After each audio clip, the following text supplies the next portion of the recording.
Alô, pessoal. Boa tarde.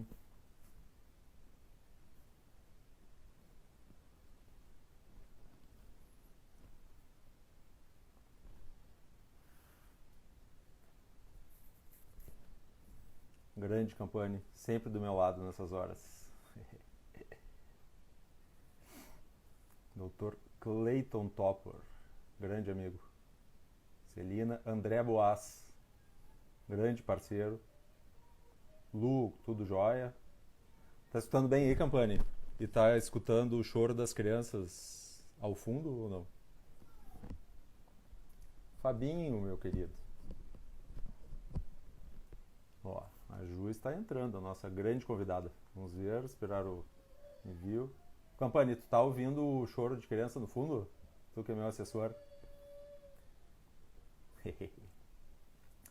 Vamos ver aqui. Vamos permitir a entrada da doutora Juliana.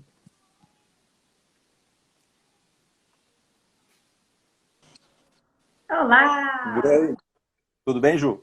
Tudo bem, e você? Tudo jóia? Tudo jóia, graças a Deus. Então, tá Ah, ótimo. vamos começar este bate-papo, então. Vamos lá, eu estava Espero vendo que... você falando com algumas pessoas. Boa tarde, pessoal. Horário do almoço. Vou aproveitar É o horário do essa. cafezinho. Você falou, tá ouvindo o barulho das crianças, barulho da panela, né? Aqui em casa não tá um barulhinho chiadinho de panela, né? Oh, maravilha. Comida baiana. É, do baiano. Doutora Juliana. Então, vamos começar aí a nossa conversa, a nossa live.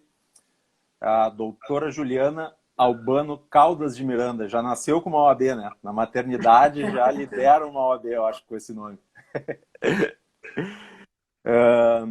Explicando um pouquinho desse nosso projeto, essa é a nossa segunda live de iniciativa do escritório. Já tinha participado como convidado de outras duas.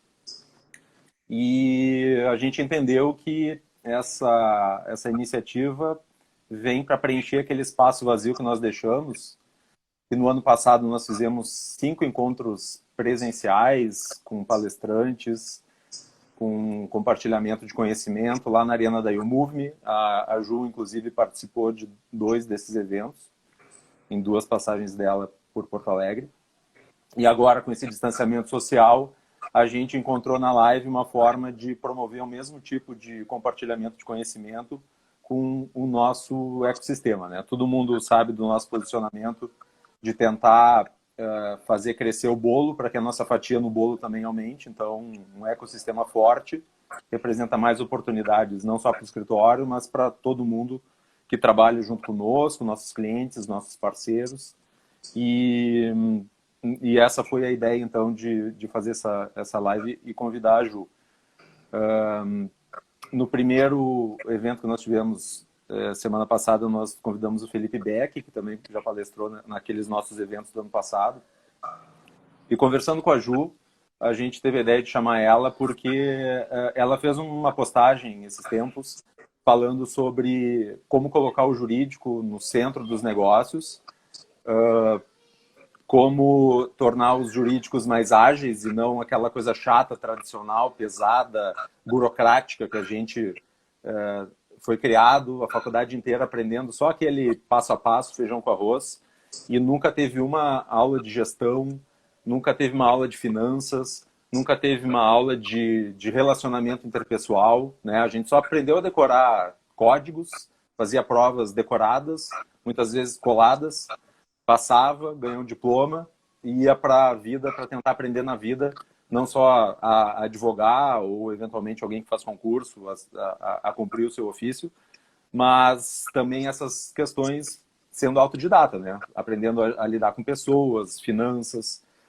Um exemplo de finanças, por exemplo, para demonstrar essa dificuldade que nós advogados temos, eu já tenho 21 anos de formado e eu nunca tinha me preocupado com esse tipo de coisa, a não ser no final do ano passado, que pela primeira vez o escritório, mesmo tendo se profissionalizado em várias áreas, na questão do dinheiro a gente nunca tinha se profissionalizado.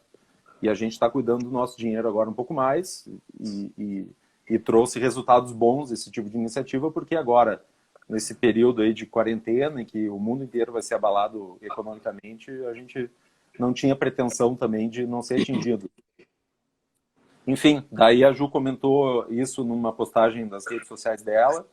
Eu tive a ideia de convidar ela com base nesse tipo de assunto, ela topou e estamos aqui. Então, Ju, eu gostaria que tu fizesse aí uma apresentação do que tu fez aí ao longo da tua trajetória, de ti como profissional, como advogada, como mulher, como mãe.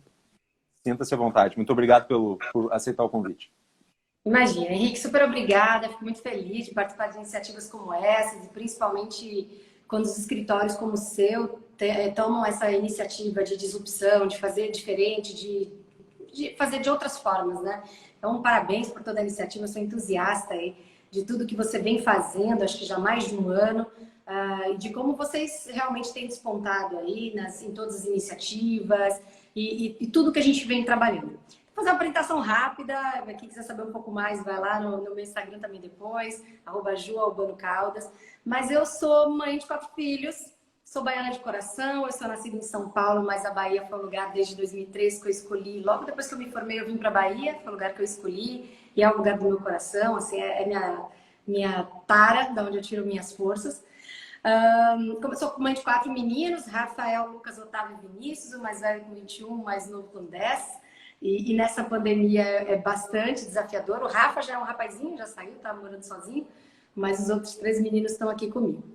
Bom, minha trajetória, eu fui advogada, tive escritório durante um tempão, formei em 2002, eu tive escritório até 2011, já entrei como empreendedora, já entrei abrindo o meu escritório, então fiquei quase toda essa parte da trajetória de 2002 até 2011 como dona de escritório, apanhando muito, como você falou, porque eu não fazia a menor ideia de como é que funcionava o escritório de advocacia. Eu achava que eu tinha que ser advogada e que isso me bastava. Daí eu tive a oportunidade, em 2012, eu já entrei como gerente jurídica, né, na Oi. Tive essa tremenda de uma oportunidade que eu acho que foi a maior loucura da vida da Oi. Contratar uma advogada que nunca tinha gerido nada nem ninguém para ser gestora. E aí começou a minha jornada de conhecimento, de busca de gestão de processos, gestão de pessoas e muito do que você falou. Começar a entender um pouco, porque eu também ainda estou engatinhando, mas financeiro, contabilidade, coisas que a gente precisa no dia a dia, porque o departamento jurídico não é só contencioso. A gente tem toda uma estratégia para estar no olho do furacão. Gerente jurídico foi 2012, 2014, depois deu uma escapada aí para Suzano Papel e Celulose, que foi uma experiência maravilhosa. Trabalhar com fábrica, um ambiente completamente diferente, ambiental, agronegócio, abriu assim a cabeça completamente. Eis que volto, né? Um bom filho a casa torna, volto em 2016 para a empresa do grupo Oi, depois 2017 para dentro da Oi, porque iniciamos um projeto aí de ficarmos com as 2 empresas de operação da Oi, e hoje eu cuido aí basicamente de 2 grandes empresas de manutenção e de call center. Estou como diretora desde 2016, mas executiva já desde 2012. Então tem uma historinha aí para contar. Acho que é isso. Quantas pessoas tem trabalhando nessas empresas pelas quais tu é responsável? Tá, hoje da Serrede a gente deve estar em torno de 20 a 20 e poucos mil pessoas. A gente trabalha de norte a sul, só não trabalhamos no centro-oeste, Minas Gerais e Espírito Santo, o restante do país todo. E na BTCC, acho que em torno de 15 mil pessoas, mais ou menos, 4 estados, os mais fortes centro-oeste.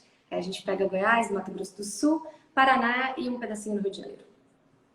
Um bom laboratório para aprender a lidar com pessoas, né? Hoje em dia não tem como uma empresa dar certo se a gente não tiver esse tipo de skills, né? Usando uma palavra aí que se usa bastante.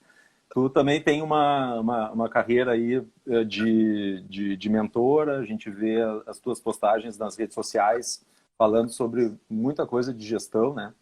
E eu recomendo que o pessoal siga a Ju aí é @jualbano, se eu não me engano. Jualbano Caldas, Jualbano Caldas. Vai no Jualbano que vocês me acham. Joia. Também gostaria eu te apresentar.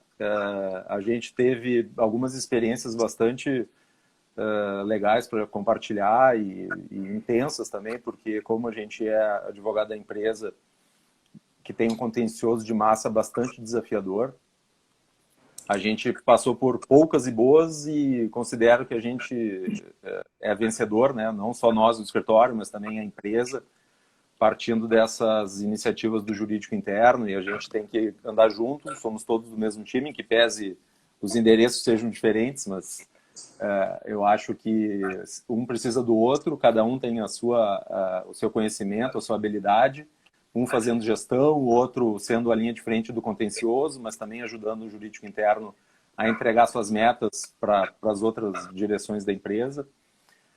Eu me lembro quando a Ju assumiu a direção jurídica da empresa, a Serrede ela andava num voo cego no meio do inferno. A Serrede tinha recebido uma herança muito ruim de uma empresa que ela tinha comprado, trabalhista. O passivo era literalmente bilionário, né? Só que a empresa tinha bloqueios na conta diariamente e de valores altos, né? As reclamatórias acabaram importando em condenações bastante altas pela forma, eu me permito dizer, irresponsável, como a outra empresa, antes de ser vendida, lidava com o passivo trabalhista. E ela conseguiu montar uma equipe às pressas, não só de qualidade, mas bastante combativa. Ela alinhou as nossas necessidades, a relevância de mapear todos os processos, todos, e como a gente advoga para a empresa nos 3 estados do Sul, não é pouca coisa, para que a gente pudesse mapear a quantidade de execuções que tinha.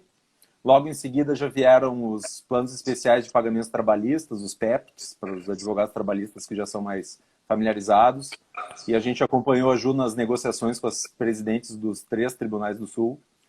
Foi uma experiência muito rica, pelo menos da minha parte pessoal, de ver uma gestora, uma gerente, uma diretora jurídica com um conhecimento de números da empresa que advogados normalmente não têm, ou não querem ter, ou têm medo de se aprofundar.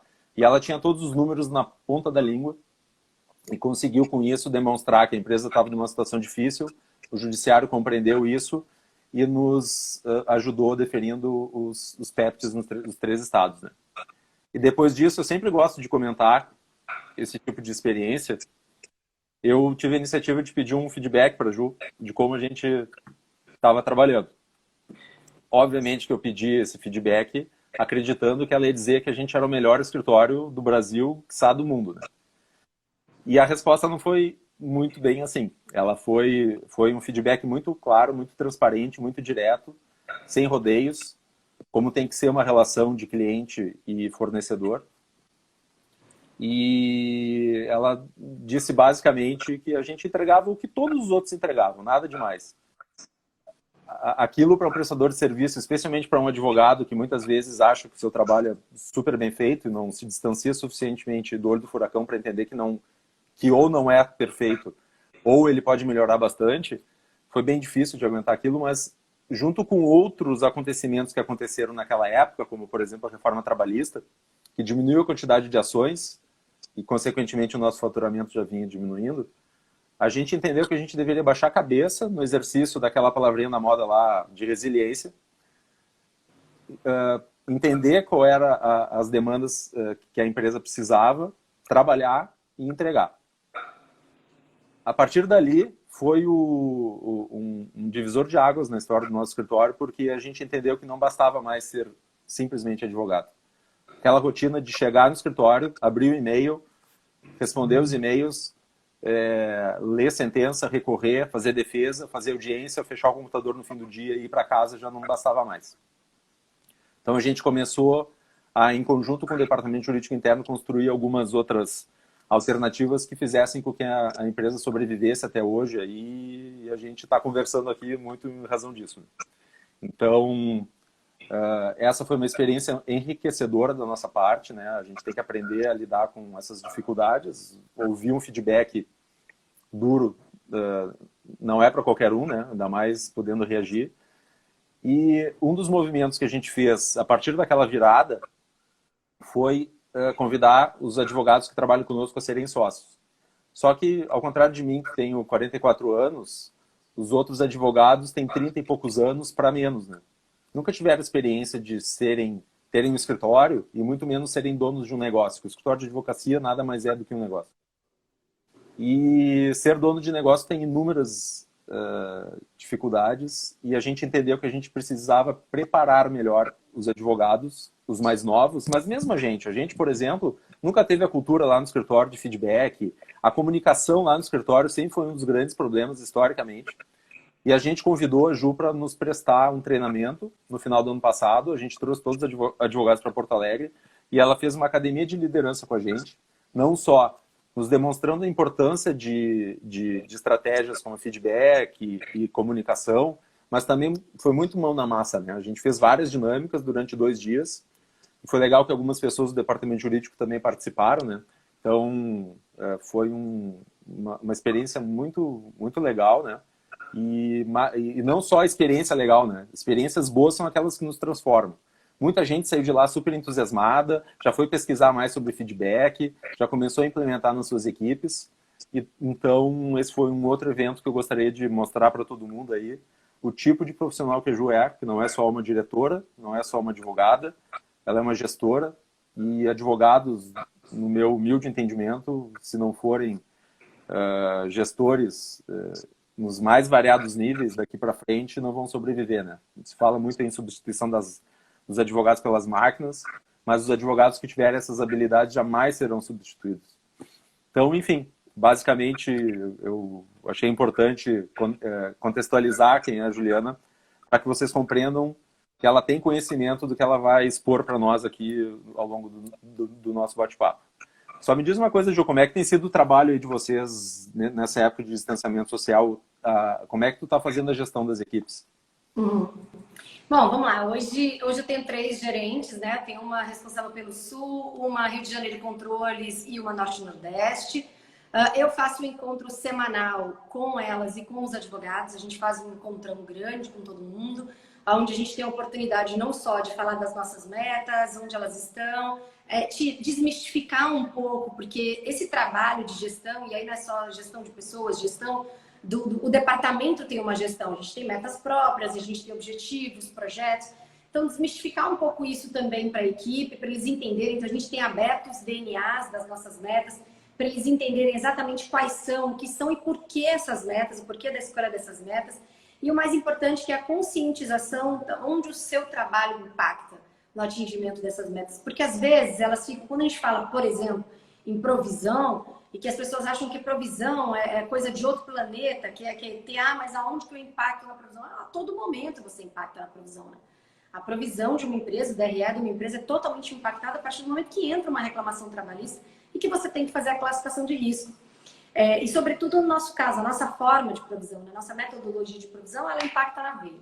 Então, a gente tem feito muito esse trabalho, muito de conscientização e de partilhar essa gestão de processos, de números, de dados, de análises também para a gente descer um pouco mais o nível, não só no nível gerencial, mas também para o corpo de advogados.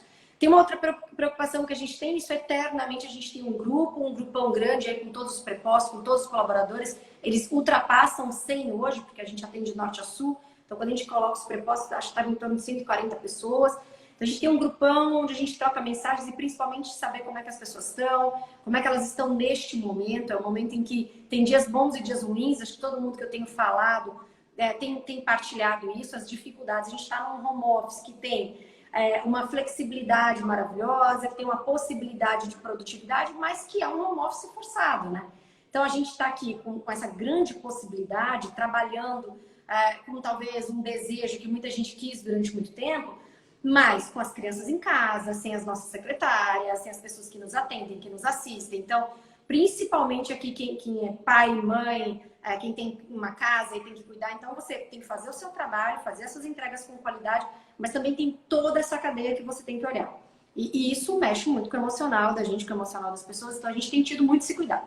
Os nossos encontros são via vídeo, normalmente pelo Zoom. Aí uma questão minha, o meu Skype, eu particularmente tenho dificuldade com o Skype, meu áudio às vezes falha. Meu Skype cai muito porque minha rede é uma rede Oi, diferente das meninas que a rede é da empresa. Então a gente se comunica, a gente se vê, a gente se fala, o contato com as gerentes é full time. Eu acho que contato com a equipe direta tem que ser o tempo todo, então o tempo todo a gente manda mensagem, uma liga para outra, a gente se fala bastante. Mas nessa pandemia a gente teve muito esse trabalho da como é que você tá, esse é o primeiro ponto, como é que você tá, como é que vocês estão. E por isso os encontros, mas sobretudo é um trabalho de conscientização, de onde é que a gente quer chegar, por que a gente quer chegar. Antes era uma coisa mais by the book, assim, a gente tem que fazer, a gente tem que atingir, a gente tem que chegar lá. Agora por que a gente está pensando nisso? Por que a gente está abrindo um pouco mais essa visão global do negócio? Você falou algumas coisas muito importantes aí, você falou do feedback, que é super importante, da forma como o jurídico trabalha hoje. Acho que o jurídico tem no mínimo, basicamente, duas grandes frentes, a frente do contencioso e a frente estratégica. Esse negócio de que jurídico é apoio, não, jurídico não é apoio, jurídico tem que estar no centro do negócio.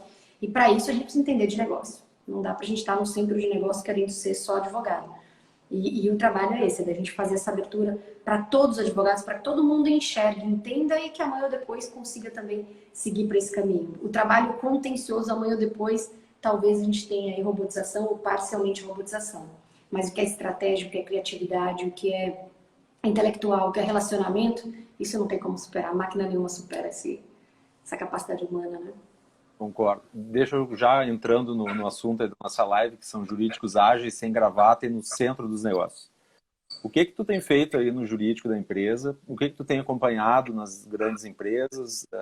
Tu também já palestrou em eventos que outros diretores jurídicos de outras empresas também já palestraram. Me lembro, o ano passado teve uma que até o Stefano, nosso sócio, foi lá te acompanhar. Se eu não me engano, falava de KPIs, né? Controladoria jurídica. O meu tema foi KPIs, mas era um de controladoria jurídica. E o que tu tem visto aí e por que isso é importante? Por que o advogado, seja do jurídico interno, seja dos escritórios contratados, por que ele não pode mais se resumir a ser só advogado? Uhum. O primeiro passo, eu acho que, e aí a gente teve esse impacto, né? Muitas empresas, muitos escritórios, a gente se dizia digital. E quando chegou a pandemia agora de Covid, a gente viu que a gente não tem nada de digital, ou muito pouco de digital. Somos pouco digitais, a gente tem mesmo ainda muita coisa manual, muita coisa presencial. O primeiro ponto é a antecipação. Quando a gente teve aquela conversa, aquele feedback de dizer, olha, o escritório entrega o que todos os escritórios entregam, esse mindset de que eu tenho que fazer boas defesas, boas peças, ganhar processo, isso tem que continuar, porque a gente, enquanto existir uma veia contenciosa, isso tem que existir, mas tem toda uma outra parte de estratégia, que aí é caixa, provisão, tomada de decisão. Essa parte estratégica, ela exige uma análise de dados, né? Então, você vai se lembrar, antes da gente entrar com os PEPs, a gente teve uma reunião com os 5 escritórios mais ofensores. Como é que a gente chegou nesses caras? Através de análise de dados. A gente foi olhar onde estavam os nossos processos, nas mãos de quem estavam os nossos processos. Quando a gente foi conversar com eles, a gente sabia o ticket médio do processo, principalmente de um deles, que era bem ofensor. Então, você só consegue ter uma boa negociação, você só consegue ter uma boa tomada de decisão quando você tem uma quantidade de informações depurada muito grande. Você não gerencia o que você não conhece. Essa máxima, óbvio, eu gostaria muito de ter falado, mas não foi o que falei. Mas a verdade é que você só consegue gerenciar, você só consegue ter controle sobre aquilo que você conhece. Então, a digitalização está aí para ajudar. Ela não está para tomar o trabalho de ninguém, ela não está aqui para substituir ninguém, mas a gente precisa utilizar dados para nos antecipar. Então, hoje, o que a gente faz? Hoje a gente usa dados para negociação, hoje a gente usa dados para antecipação, hoje a gente já consegue perceber, mesmo com os sistemas mais simples, onde estão os juízes mais ofensores, qual é o nosso ticket médio mais alto, quais são os nossos pedidos mais ofensores, se com a reforma trabalhista o comportamento mudou, se eles passaram a fazer uma quantidade de pedidos maior ou menor, se eles mudaram a forma de pedir, ou seja, a gente tem hoje uma série de análises que outro dia ali, ó, em julho de 2017, a gente não tinha, né? E a gente tem duas formas de aprender. Ou a gente aprende pelo amor, ou a gente aprende pela dor. No nosso caso foi pela dor, né? A gente já chegou no momento de dor. E é muito mais difícil quando... Pessoal, enquanto isso, enquanto a Ju tenta se reconectar, quem quiser fazer pergunta, por favor, né? A nossa convidada está aí, tem um baita conhecimento, tem uma experiência muito grande em razão dessas dores que ela mencionou aí. Foi difícil administrar o passivo da empresa que nós herdamos. Então, aproveitem o momento que nós temos aí mais 30 e poucos minutos para a gente fazer perguntas para a Ju.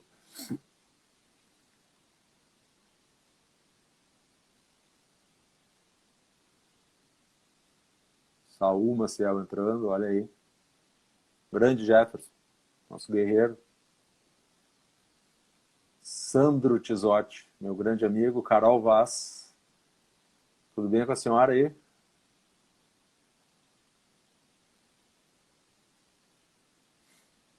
Vou outra gigante aí na gestão do passivo. Oi, Ju, me chama aí de novo.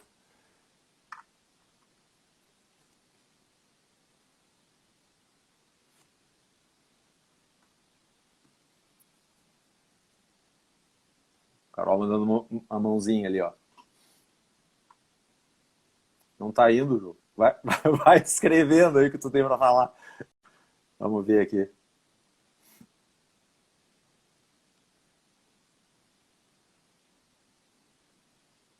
Só para lembrar que depois tem reunião aí com o pessoal da empresa, hein?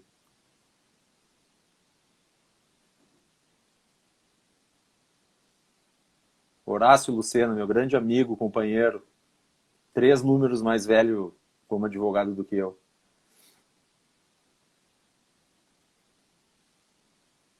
Deixa eu ver. Vamos tentar aqui. Como é que eu chamo? Vamos tentar chamar. Cadê o Ju? Tá aqui. Tira ao vivo.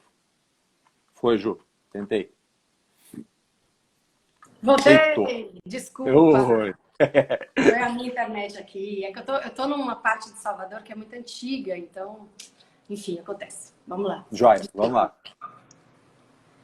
A gente não tem nada do que tu falou disso, ali. Né, de dados. E aí, onde que está o erro, né, Henrique? As pessoas têm contratado a equipe de dados de inserção de dados, mas aí não sabe o que fazer com os dados. Não consegue ler, não consegue fazer leitura, não consegue trazer um plano estratégico. E aí, assim, só para finalizar essa parte da pergunta, porque a gente já perdeu um tempão aqui, vou dar o exemplo da reforma que você me deu. Eu recebi inúmeros materiais sobre a reforma trabalhista. Se eu pegar todos os materiais que eu recebi, eles são todos iguais. O que as pessoas, o que os escritórios me mandaram, como era e como ele passou a ser. Mas, do lado de cá, também tem um corpo jurídico. A gente leu também a reforma trabalhista, a gente sabe como era e como é. O que eu queria? Eu queria que dissessem, ó, Juliana, era assim, quando eu olho para você, quando eu olho para o teu problema, cara, isso aqui vai ser incrível. Vou chutar aqui, tá? Você trocar, ao invés de você ter descumprimento de DSR ou excesso de horas extras, cara, vamos trocar por intermitente. Vamos fazer um projeto piloto. Era isso que eu esperava. Então, a gente precisa dos dados para que a gente possa fazer uma análise desses dados, nessas oportunidades, oferecer para o cliente solução. Então, a gente precisa, obviamente, manter a qualidade do contencioso, que a bola não pode cair, mas a gente precisa ser propositivos. A gente precisa trazer solução para o cliente. A gente precisa reduzir o esforço do cliente. Não é o cliente que tem que se esforçar para discutir a solução. Mas você que tem que reduzir o esforço, você tem que chegar com a solução pronta, ou pelo menos com uma grande ideia. Né? E essa foi, na verdade, a provocação que eu fiz aquele feedback. Deixa eu te fazer uma pergunta que o Saul Maciel, que é um protagonista do cenário gaúcho aqui de revolução tecnológica, ele busca muito apoiar escritórios e departamentos jurídicos nesse novo mindset. E ele pergunta aqui quais seriam os KPIs que tu sugere que departamentos jurídicos adotem. Então, aí, Henrique, vai muito de cada departamento e do momento de cada departamento.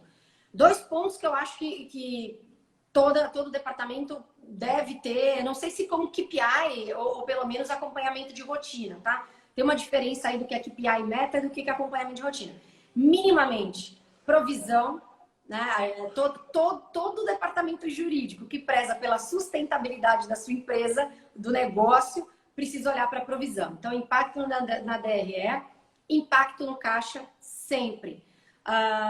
Daí o impacto no caixa, enfim, tem várias possibilidades. Trocar os depósitos por seguro-garantia ou por calção, de repente utilizar até isso como recurso, e aí vai depender, obviamente, de cada empresa.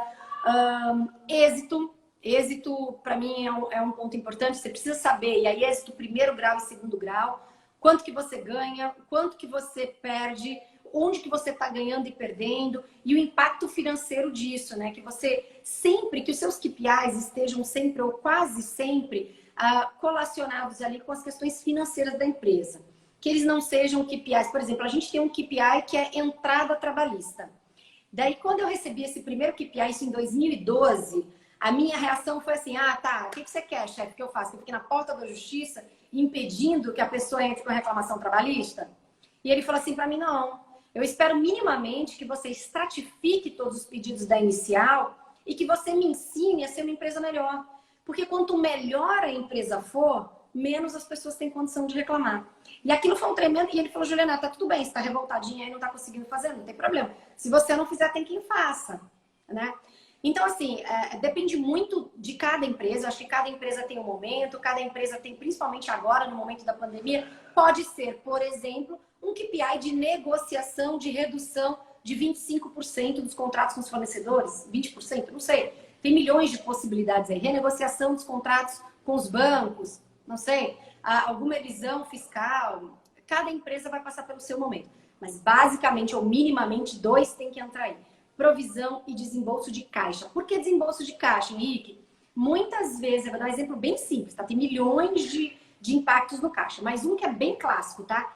Pô, tem empresa que recorre de tudo. Sem nem fazer a conta, se vale mais a pena fazer o depósito recursal ou se vale mais a pena você negociar e fazer um acordo. Isso é minimamente, tem um baita do impacto de caixa. Esse dinheiro fica lá parado, ou seja, é ativo. Dinheiro é ativo. Né? Ainda mais nos tempos de hoje. Dinheiro é dinheiro, é o melhor ativo que se tem. Fica lá parado.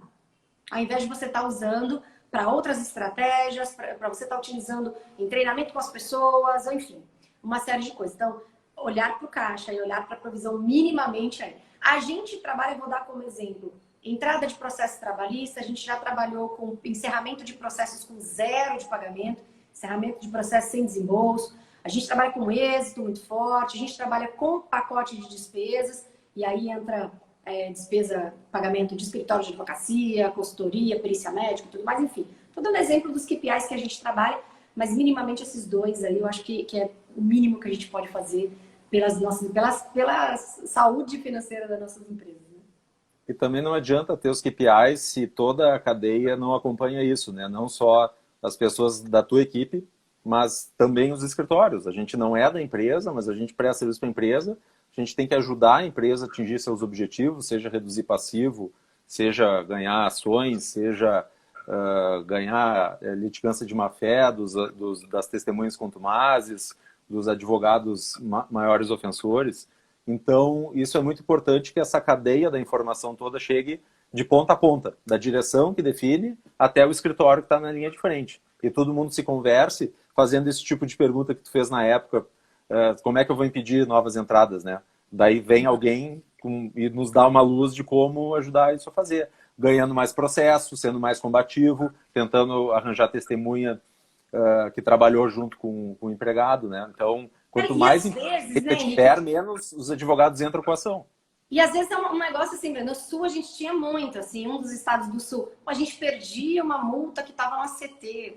Assim, cara, trocou o ACT, vem reduzindo isso. Às vezes são pequenos ajustes de coisas históricas, coisas que ficaram lá atrás, que passaram batido. Eu me lembro muito de uma empresa baiana, que era uma empresa têxtil. A empresa quase fechou, porque ela fazia revista íntima na saída. E ela teve uma quantidade de processos gigantesca de dano moral por revista íntima. Isso quase quebrou a empresa gigante aqui. Foi feito, na época, muitos anos atrás, mas foi feito também um acordo muito parecido com hoje os PEPs. Mas é isso, precisa identificar a causa. A gente fica tratando lá a consequência. A gente paga, faz boa defesa, junta processo. Às vezes é problema de processo, às vezes é problema de fluxo, às vezes o documento não chega. Ou existe um documento melhor do que aquele que a gente está juntando, mas a gente não conhece a nossa empresa. Então, assim, precisa conhecer no cerne, onde é que está o problema, né? E por isso que é importante, o KPI precisa ele tem que ter um objetivo muito claro. Por isso que o DNA do KPI é muito importante. Por que aquele KPI, né? Aonde que ele impacta? Qual o tamanho dele? Até para você não acompanhar um KPIzinho desse tamaninho, que você quer bater meta e ganhar bônus, né? Ju, quando tu defende que os jurídicos sejam ágeis, naquela frase que me chamou a atenção e me fez te convidar para a live, o que tu defende? É especificamente só ter aquelas práticas de empresas de tecnologia, de startups, de Kanban, Trello, reuniões de 15 minutos em pé no início do dia, ou é uma estratégia mais ampla que tu defende? Eu defendo tudo. Outro dia mesmo eu recebi um e-mail, eu detesto e-mail do de acordo. Eu acho bizarro, acho feio, acho brega, cafona, acho que isso já está ultrapassado. E a pandemia tem ensinado muito pra gente. Vários processos, certamente, assim eu espero e rezo, que fiquem para trás. Um jurídico ágil é um jurídico que tem SLAs curtas, esse negócio do cliente chegar com um problema e sair de lá com 5, não dá, né? Você precisa resolver o problema do cliente, precisa ter um atendimento ágil, mas um atendimento de qualidade, sem juridiquês. A gente às vezes quer falar bonito pra caramba, faz pareceres lindos, não conclusivos, ou a gente manda um parecer para o cliente, tem tanta informação, tem tanto juridiquês, o cara não sabe do que a gente está falando. Ou o jurídico ágil, para mim também é um jurídico, de novo, que conhece do negócio. O nosso jurídico, não só o nosso interno, como os nossos fornecedores vão a campo, né? E é uma experiência maravilhosa quando a gente vai a campo, quando a gente se coloca no lugar do outro, porque hoje eu sei, quando vem um pedido da logística, para eu analisar uma política da logística, cara, a diferença que isso faz no dia a dia da pessoa, se eu nunca fui a campo, se eu não sei como chega material, se eu não sei como chega EPI, eu não tenho essa sensibilidade. Então, o jurídico ágil é um jurídico com uma comunicação assertiva, eficaz, objetiva. Detesto advogado para se engolir um pedaço de bambu e ficar horas e horas falando um monte de coisa que não quer dizer nada. Burocracia. Outro dia me pediram carimbo. Eu falei, irmão, você não tá entendendo, assim, a gente já tá na era da digitalização. Carimbo. Você tá achando que eu vou fazer um carimbo? Né? Assim, tem uns negócios assim, eu vou ali na esquina fazer um carimbo, você quer um carimbo. Aí quando eu questionei, realmente não precisa do carimbo. A gente precisa questionar, a gente precisa romper com essas rotinas burocráticas desnecessárias. SLA de 5 dias. Cara, será que meu cliente pode esperar 5 dias? Agora, por exemplo, imagine se eu tivesse uma SLA para fornecimento de EPI, vamos entender, máscara, álcool em gel. Se para analisar isso eu esperasse 5 dias, cada decreto municipal. Hoje a gente tem praticamente um decreto em cada município. Imagina se eu demorar 5 dias para fazer essa análise. Eu paro a minha operação. Então, assim, o que é o jurídico ágil? Desburocratização, comunicação assertiva, empatia, que é efetivamente se coloca no lugar do cliente, cara, vai entender o que ele quer. Às vezes, Henrique, a demanda fica truncada, a comunicação fica ruim, porque o cara quer alguma coisa que ele nem sabe dizer o que é. Aí o cara não consegue dizer, o jurídico também não entende, também fica por isso mesmo, vai embora. Ele fica sem resposta. Eu digo muito para minha equipe, pergunta o que ele quer, para que ele quer aquilo, porque de repente não há aquela resposta, é outra que pode facilitar. Então é agilidade, sim. Utilização de métodos, você conhece desses métodos, porque tem aplicado. Design thinking, reuniões de 15 minutos, sim, reuniões extensas, reuniões que duram o dia inteiro. Assim, eu trabalhei numa empresa que eu fazia reunião em pé, porque a empresa tinha por hábito fazer reuniões extremamente longas e extensas. E aí eu era a única mulher, eu ficava em pé, então ficava todo mundo desconfortável. Juliana, você vai sentar? Eu falei, não vou, porque vai ser bem rapidinho, né? E fazendo isso, a gente começou a trazer um pouco mais de celeridade para aquela empresa. Uma empresa que marcava a hora para receber o cliente interno. Gente, assim, para tudo para receber o teu cliente, né? Mais do que isso, o cliente não está chegando na tua porta, vai lá bater na porta dele e perguntar onde é que o calo dele está apertando. A gente é muito reativo. Os departamentos jurídicos são reativos. Aí eu pergunto para as minhas gerentes, quantas vezes você foi lá na operação perguntar para o cara onde é que o calo dele está apertando?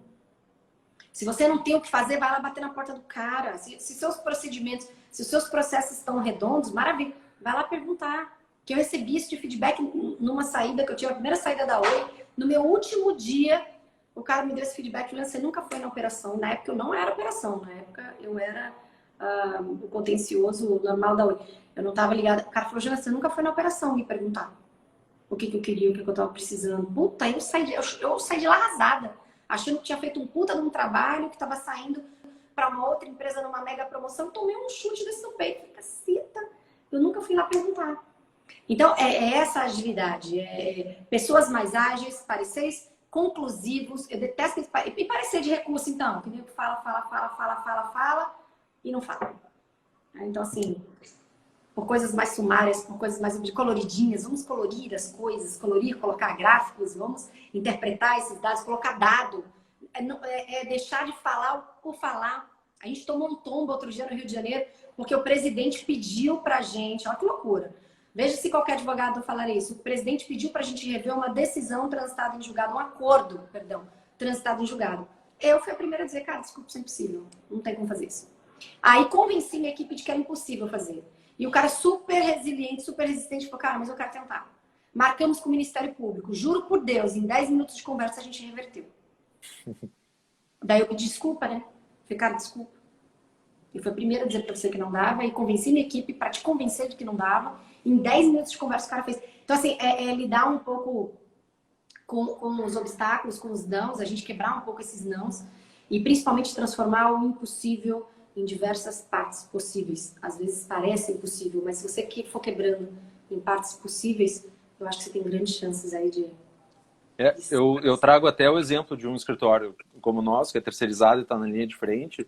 Muitas vezes a gente fazia audiências e os caras falavam lá de fibra ótica, que faziam X instalações por dia. A gente não conseguia materializar aquilo, saber se é verdade, se é mentira. E até que a Serrede nos convidou, nos 3 estados, para acompanhar a operação, né? Acompanhar um instalador, um técnico lá trabalhando.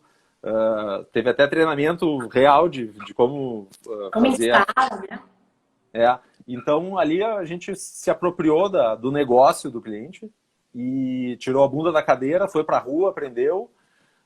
Agora, em audiência, a gente usa isso, as nossas defesas são melhores, os nossos recursos são melhores, porque a gente sabe do que a gente está falando. Antes a gente só dizia, não, é possível. Né? Está defendendo o que conhece. A gente já ganhou o processo, Henrique, pela cor do fio. Assim, a gente estava para perder o processo. E um preposto nosso pediu para o advogado perguntar, cara, qual era a cor do fio? E a gente veio pela cor do fio. Então, assim, hoje é um nível de detalhe que não dá mais para a gente ficar na superficialidade. Então, complementando com a resposta anterior, os dados servem para isso, para que a gente consiga entrar mais no detalhe ou, pelo menos, facilitar esse trabalho que era muito manual. Né? Até já linkando com outro assunto que tem muito a ver, que é a outra palavra, a outra expressão da tua frase, que é um jurídico sem gravata, né? Quem me conhece sabe que até há poucos anos atrás eu usava gravata de segunda a sexta, nem na sexta eu aliviava. E cobrava todo mundo que tinha que usar, porque a gente é advogado de empresa e pega mal não usar. Até que em determinado momento eu comecei a me dar conta que todos os clientes que eu visitava, por exemplo, uma empresa de telecom lá, e o dono da empresa de telecom é um engenheiro. Ele não usa terno e gravata. Daí chegava o Henrique lá, de terno e gravata, ele, toda a equipe dele de camisa polo ou camisa no máximo, e eles me olhavam e eu parecia um ET, né? E hoje em dia a gente tem que se aproximar mais dos clientes. E esse tipo de barreira, por mais bobagem que pareça ser, e na minha opinião não é, ela impede que a informação do teu cliente chegue plena na tua mão. Seja para uma consultoria que resolva o problema dele, primeiro para tu entender a dor do teu cliente, depois tu entregar o que precisa para ele resolver essa dor, seja para defender numa reclamatória trabalhista. Eu não defendo aqui a anarquia, que nunca mais, vamos usar sempre camiseta, como ali na brincadeira do vídeo para divulgar a live eu fiz. Não quero. Se um cliente nosso é o Itaú e os caras usam gravata, cara, vai de gravata. Em audiência, tu não vai de camiseta, em audiência tu vai de gravata, porque os juízes exigem. Sustentação nem se fala que é obrigatório para o regimento. Mas o que eu defendo é que a gente esteja muito próximo do nosso cliente. Inclusive, a maneira da gente se vestir, de se portar, de falar, e por isso o juridiquês cada vez mais está perdendo seu espaço, isso tudo aproxima, né? Então, me parece que, se de certo ponto pode parecer bobagem essa questão da vestimenta, do dress code, da informalidade, me parece que se tu levar isso para um nível estratégico da tua empresa ou do escritório, por exemplo, tu vai passar uma outra mensagem para o teu cliente, tu vai se aproximar dele. Ele vai se permitir falar coisas para ti que antes, de repente, ele não falava porque ele ficava ressabiado. O que esse cara de gravata está fazendo aqui? Ele não está entendendo o que a gente faz. Ele não vai para a rua para acompanhar uma instalação num armário. Ele não vai. Né? Tanto é que quando a gente foi de tênis, camiseta, para acompanhar, que era um calor horroroso em Porto Alegre. Então, até para não inibir o técnico ali, que a gente tava um monte de advogado de terno em volta, não tinha o menor sentido. Então, eu acho que essa questão da informalidade, na realidade, é a mensagem do te aproxima do teu cliente, e não é só o cliente escritório, empresa, mas é o cliente interno, muitas vezes, né? Não adianta o jurídico interno estar todo engravatado, se o cara da operação e que sustenta a empresa, que é o cara da operação que sustenta a empresa, tá de camiseta ou camisa. Então, acho que tem muito a ver aquela outra expressão que tu usou. Eu não sei se tu tem acompanhado uma mudança da informalidade, inclusive no dress code dos advogados no centro do país. Eu acho que essa questão do dress code que você falou tem duas interpretações que a gente tem que fazer. A primeira é usar a inteligência social, a gente até falou disso aí no Sul, é você interpretar o teu cliente, entender? Ter essa consciência situacional. Se o teu cliente é um cliente formal, se veste formalmente, eu acho que você tem que estar a caráter aí e se vestindo formalmente. Acho também, Henrique, que para toda panela tem sua tampa. Então, acho que tem escritório. Acho que um escritório extremamente formal dificilmente vai atender uma startup. E vice-versa. Acho que talvez o que se espera, né, do seu profissional, acho que a gente tem um pouco disso do estereotipo. Mas o mais importante, acho que foi a Ju que falou aí nos comentários, ela falou que tem muito advogado que se esconde atrás do terno. Durante muito tempo, o terno era um escudo mesmo. Quando você via alguém de terno, essa pessoa parecia alguém mais instruído do que você, uma pessoa diferenciada. E tem muito isso do que a Ju falou. Então, primeiro, fazer a análise situacional. Se o teu cliente é formal, cara, vai ser formal. E se o teu cliente não é, se aproxima, busca identidade, busca conexão, se aproximando dele, fazendo o que ele faz de parecido. Um deles é o dress code. E o outro ponto foi isso que a Júlia falou. Eu acho que hoje você não precisa mais estar de terno ou as mulheres de tailleur, ou seja lá qual for o dress code esperado, para que você tenha poder de decisão, para que você saiba o que dizer, para que você tenha conteúdo. Eu, particularmente, assim, tem dias que super esculhando, e esses dias mesmo recebi um feedback dos meus vídeos que entraram no meu Instagram, da pessoa dizendo, cara, Ju, você é diretora, eu acho que você devia usar uma roupa mais formal. Eu disse, então, mas deixa eu te dizer, eu não uso no meu dia a dia. Por que eu vou usar no momento de gravar o meu vídeo no Instagram? As pessoas vão falar, cara, essa pessoa não é a pessoa que eu conheço, porque eu não uso mesmo. Não uso porque eu tenho saco, não uso porque eu não gosto. Já usei, hoje eu não uso, até para passar aquilo é um porre. Então, assim, eu moro na Bahia, né? Pelo amor de Deus, né? Agora, claro, eu vou para a presidência do TRT no Sul de vestido floral? Não vou, né? Então, assim, é isso que eu tô falando, tem que ter bom senso para tudo. Mas, sobretudo, essa alcunha que não é minha, é importante dizer isso, existe um grupo de advogados corporativos, em sua maior parte, que chama Jurídico Sem Gravata. Tem uma galera que faz parte dela, Flávio Franco, Frederico, a Mira Chamas, tem uma galera aí que faz parte, eu faço parte de um pequeno grupo aqui na Bahia, mas tem um grupo muito grande, eles são muito fortes em São Paulo, então esse nome é deles, vamos dar os nomes aos bois. E é muito mais do que isso, é muito mais do que o dress code, é esse movimento de estar perto do cliente, de dizer o que ele precisa ouvir, de estudar outras coisas. A gente tem mania de estudar só direito, cara, vamos estudar nudge, vamos estudar negociação, vamos estudar outras coisas que sejam necessárias para que a gente possa definitivamente ajudar o nosso cliente na tomada de decisão. A gente precisa de design thinking sim, a gente precisa estudar Agile, Sprint, Scrum, a gente precisa estudar e entender outros movimentos para que a gente possa atender o nosso cliente. Então, quem tem foco no cliente, quem tem foco em experiência do cliente, precisa entender que o vademecum, as leis são importantes, são importantíssimas. Isso te dá autoridade na tua especialidade. Mas hoje você precisa de mais do que isso para poder ajudar o teu cliente, ou para pelo menos que você saia desse trabalho do contencioso e esteja no centro do negócio. Para estar no centro do negócio e entender do negócio. Eu queria trazer aqui 2 exemplos de trabalhos em conjunto de escritório externo e de jurídico interno. E, no meu entendimento, esses trabalhos em equipe, com as 2 visões, sempre atingem melhores resultados. A gente, até a título de spoiler, nós estamos, em conjunto com a C-Rede, desenvolvendo uma defesa com aquela técnica de legal design visual law. E a Carol Vaz, a nossa amiga aí, Ju, ela fez uma pergunta sobre o que tu acha se os juízes estão preparados para receber uma nova forma de comunicação, com QR Code, com links, com imagens, mais imagens do que textos, e mais objetivas, né? Vamos lá. A gente só pode saber quando a gente testa. E algumas coisas precisam ser testadas. O que eu acho que tem que fazer? Vamos fazer. Fez, vamos bater na porta do juiz. Excelência, o que é que você achou? Aí vem o feedback. Primeiro faz, porque feito, né, é melhor do que o perfeito. Faz. E depois pergunta, cara, como é que foi? Foi melhor para você? Te ajudou no teu poder de decisão? O que eu posso fazer de diferente do que eu já fiz? Não tem nada melhor do que feedback. Você vai colher feedbacks muito positivos, porque certamente a peça tá linda, eu já vi, uma parte da peça tá super linda. E não só do que tá inteligível, porque às vezes a gente coloca texto, fica difícil. Às vezes explicando em texto é mais difícil do que no vídeo. Mas depois de feito, tem que perguntar, tem que voltar para esse público, para quem você direcionou esse trabalho, porque você não fez para você, para o escritório e talvez nem só para o seu cliente. Mas o resultado efetivo é quando o judiciário entender que isso foi melhor para ele. Melhorou a vida do judiciário, facilitou a vida do cara, ele conseguiu entender.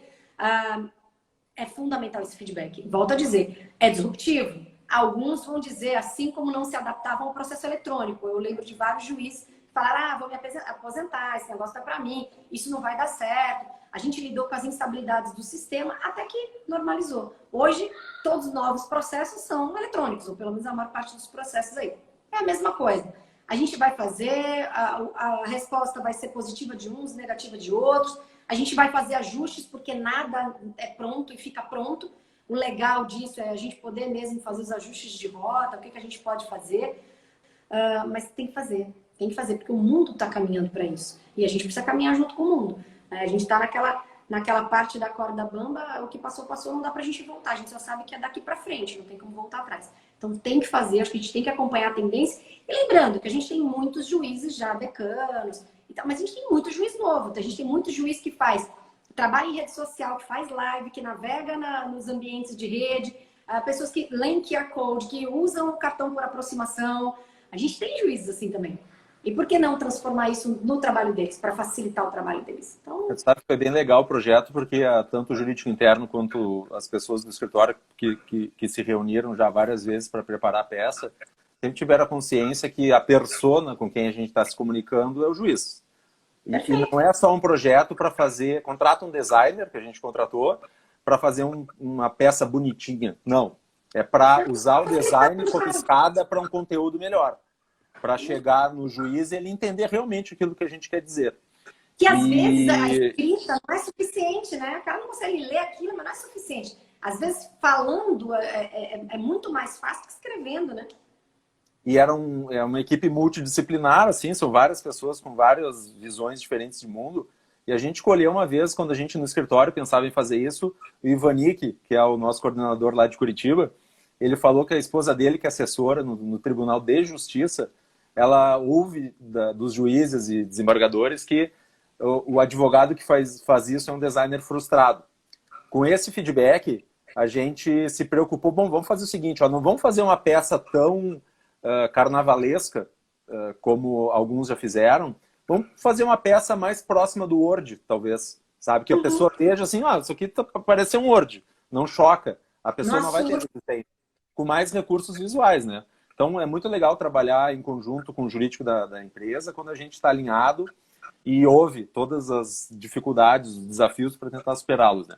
E outro spoiler aí é que depois da live a gente tem uma reunião marcada às 2h30 com o pessoal jurídico, do jurídico interno participando e alguns advogados do nosso escritório que a gente quer tratar daquela famosa jurimetria, né? A jurimetria é uma coisa super difícil de fazer. Na minha opinião, nenhuma empresa, nenhuma Lautec que se diz que faz, ela não faz ainda. É uma coisa que precisa evoluir muito ainda. A inteligência artificial não está nesse nível. A linguagem natural, o português é muito complexo, o Brasil é muito grande. Os juízes falam horas extras de 20 formas diferentes. O que a gente vai fazer?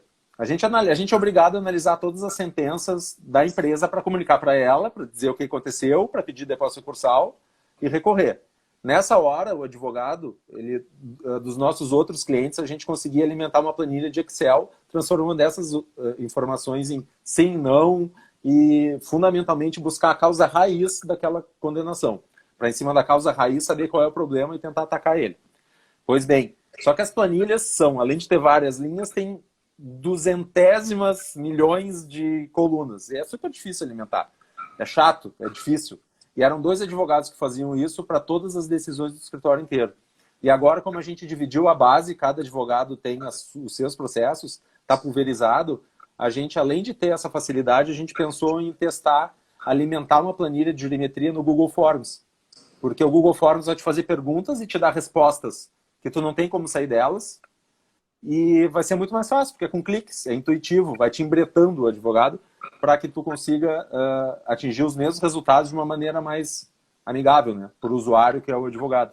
Então, queria aqui trazer um outro exemplo de como os jurídicos podem ser ágeis e se comunicando fundamentalmente com o escritório externo para que os dois, com os seus conhecimentos, possam chegar em projetos mais ambiciosos como esse, né?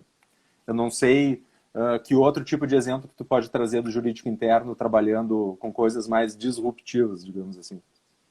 Eu acho que esse aí é a máxima da disrupção, né? Uma peça com QR Code, e agora vocês estarem trabalhando com a jurimetria, que é um movimento que vai e volta justamente por conta da dificuldade, custo também, tem um custo bastante elevado. Uma empresa que eu conheço que tem uma jurimetria muito grande, que a gente teve a oportunidade de conhecer, acho que foi o Mercado Livre. Eles realmente trabalham muito forte com a jurimetria, e o que é muito legal, eles têm uma área de TI muito robusta, totalmente ligada aí à área do jurídico, o que é muito disruptivo por si. Você imagina a galera de TI, a linguagem de TI com a linguagem do jurídico, que loucura não deve ser isso. Mas eles têm um trabalho de bastante sucesso, assim, e realmente é a empresa que eu tenho visto tem feito coisas diferentes. É isso, eu acho que isso é o máximo de disrupção que a gente tem, pelo menos é o que a gente tem trabalhado até hoje, que eu tenho visto em termos de jurimetria. Eu acho que também colocar a petição nesse novo formato, adaptando o novo formato, também acho que é bastante bacana. E é isso, fazendo teste, fazendo ajustes e a medida, e ficar atento ao que o mercado está fazendo e o que a gente pode. Acho que a pergunta é sempre essa: o que mais eu posso fazer, né? O que eu posso fazer de diferente, o que eu não estou conseguindo fazer, e com isso a gente implementa coisas. Acho que o ponto mais importante para a gente falar de disrupção, a gente está nos 3 minutos finais aqui, quando você tem uma ideia, aí quem me ensinou isso foi o Renato Grimberg, numa mentoria que eu fiz com ele recentemente. Quando você tem uma ideia, 700 pessoas em lugares diversos do mundo têm a mesma ideia. O que diferencia é a sua capacidade de executar. Então a ideia é essa: busque as ideias, faça sessões de brainstorming, mas sobretudo faça acontecer, e depois você vê, você testa, e se funcionou ou não, se o resultado foi positivo ou não, são outros 5.500. Já é disruptivo do escritório, de qualquer escritório de advocacia, pensar e admitir que é possível fazer, errar e voltar atrás e refazer, fazer de outra forma. Acho que isso já é um ponto extremamente disruptivo, já é um pensamento de startup dentro do escritório de advocacia.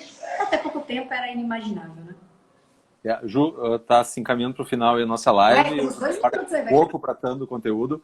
Eu quero encerrar ela antes da gente cair, porque daí eu consigo salvar e mandar para ficar disponível para o pessoal depois acessar. Deixa eu só te agradecer rapidamente pela disponibilidade e quero te fazer um desafio. Ontem eu estava pensando em fazer uma outra live contigo, mas não comigo. Chamar alguma advogada nossa do escritório para bater um papo contigo sobre empoderamento feminino aí nas grandes corporações, que eu sei que tu fala sobre isso. O que tu acha? Perfeito, fechado. Vamos combinar, então. Obrigadão aí, vamos encerrar daqui a pouco. Palavras Beijo, finais. pessoal. Aí. Obrigada para quem ficou ao vivo. Henrique, mais uma vez, Tchau. muito obrigada, viu? Beijo, sucesso para vocês. Valeu, Ju. Tchau, beijo. Tchau.